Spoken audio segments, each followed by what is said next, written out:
હવે ચિત્રને માટે જે ફાઇલનું એક્સટેન્શન વપરાય છે તે અહીં કોષ્ટક સ્વરૂપે દર્શાવેલું છે. પહેલું એક્સટેન્શન છે .bmp.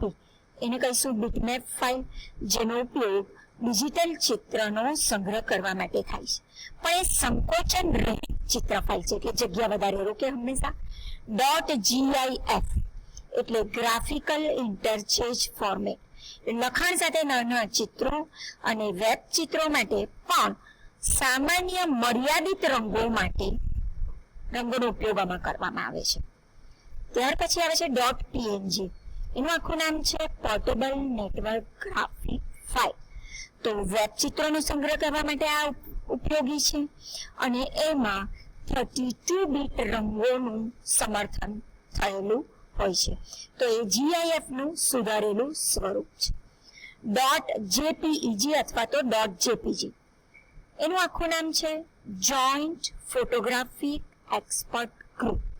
તો જે ડિજિટલ કેમેરા દ્વારા જે ફોટો પાડવામાં આવે છે, જે ચિત્રનું ફાઇલ સ્વરૂપ ડિજિટલ કેમેરા દ્વારા તમે જે ફોટો પાડો છો એ આ સ્વરૂપે સંગ્રહ થાય છે અને એમાં 24 બીટ રંગો સુધીનું સમર્થન હોય છે. ત્યાર પછી આવે છે .psd Photoshop document. Adobe Photoshop દ્વારા બનાવવામાં આવેલી ચિત્ર ફાઇલ છે.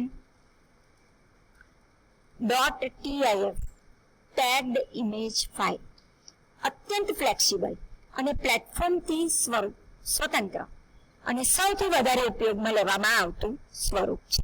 બરાબર છે. તો આ સાથે આપણે ઇમેજ એટલે કે ચિત્ર જે ફાઇલમાં સંગ્રહવામાં આવે છે એ ફાઇલનું એક્સટેન્શન આ પ્રકારના બધા જુદા જુદા હોય છે એ વિશે સમજ્યા. એ તમારે નોટમાં જેટલા પણ કોષ્ટક તમે અત્યાર સુધી શીખ્યા, ચોપડીમાં તમારા ટેક્સ્ટ માટેના, ઓડિયો માટેના અને ચિત્ર માટેના જે કંઈ કોષ્ટક આપેલા છે ફાઇલ એક્સટેન્શન સાથેના, તે તમારે દોરવાના રહેશે. અને ત્યાર પછી આ જે કંઈ ટોપિક તમે શીખ્યા એટલું તમારે વાંચવાનું રહેશે. ત્યાર પછી હું નેક્સ્ટ વિડીયોમાં એ માટે ક્વેશ્ચન આન્સર તમારા માટે તૈયાર કરીને મોકલીશ. ત્યાં સુધી બીજા વિડીયો સુધી મળીએ ત્યાં સુધી take care, stay home, stay safe.